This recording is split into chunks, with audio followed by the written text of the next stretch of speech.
Hello my dear students, আমি Achinta এনসিইআরটির biology বইটা 11-12 chapter ধরে ধরে আমি তোমাদের বোঝাবো।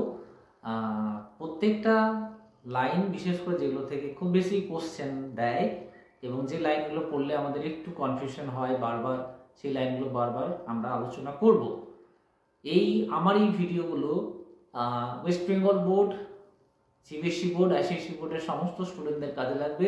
বিশেষ করে যারা বাংলা ভাষায় কথা বলো কিন্তু ইংলিশ মিডিয়ামে বা সিবিএসসি বোর্ডে পড়ছো বা আইসিএসসি বোর্ডে পড়ছো, তো এনসিটির বই তো সবাইকেই পড়তে হয়। ওয়েস্ট বেঙ্গল বোর্ডের স্টুডেন্টরাও যদি নিট দেয় তাদেরকেও কিন্তু এনসিটি বইটা পড়তে হবে ম্যান্ডেটরিলি।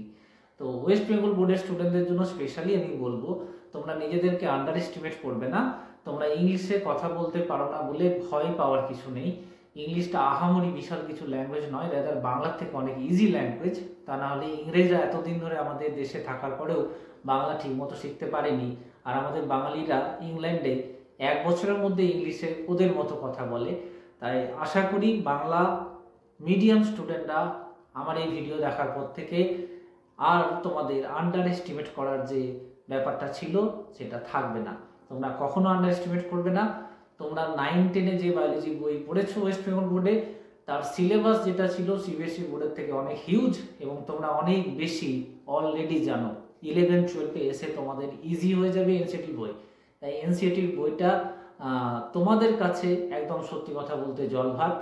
আর সিবিএসসি বোর্ডের স্টুডেন্টরাও যারা একটু ডিটেলসে পড়েছে, এনসিটি বইয়ের বাইরে গিয়ে 9-10টা পড়েছে, তাদের জন্য 11-12টা অনেকটা ইজি হয়। তো আমি এনসিটির বইটাকে স্পেশালি তোমাদের ডিসকাশন করব। কিছু কিছু জায়গায় কনসেপ্ট বোঝার জন্য যদি একটু আধটু এনসিটির বাইরে বেরোতে হয় তাহলে সেই ক্ষেত্রে একটু বেরিয়ে যাব, কিন্তু কখনোই এনসিটির টপিককে ছুঁয়ে যায়নি এরকম টপিক একদম এনসিটিতে মেনশন নেই, সেগুলো আমরা পড়বো না। এই জায়গাটাতে খুব সিলেক্টিভ হওয়া দরকার সবার, কেননা যত বেশি পড়বে লাইনগুলো তত ভুলে যাবে। তাই এনসিটির বইটাকেই আমাদের ধরে চলতে হবে এবং এই লাইনের বাইরে খুব বেশি পড়া চলবে না। আশা করা যায় আমার এই বানানো ভিডিওগুলো তোমাদের খুব কাজে লাগবে। এটার জন্য তোমাদের কোনো রকম চার্জ কিছু দিতে হচ্ছে না। আমি ওপেন প্ল্যাটফর্ম মানে ইউটিউব দিয়েছে আমাকে, আর সেখানেই আমি পড়াতে থাকবো। যে কন্টেন্টগুলো আমি বানাবো সেগুলো পরপর এখানে আপলোড করতে থাকবো, তোমরা ফলো করতে থাকবো চ্যানেলটা। Thank you so much.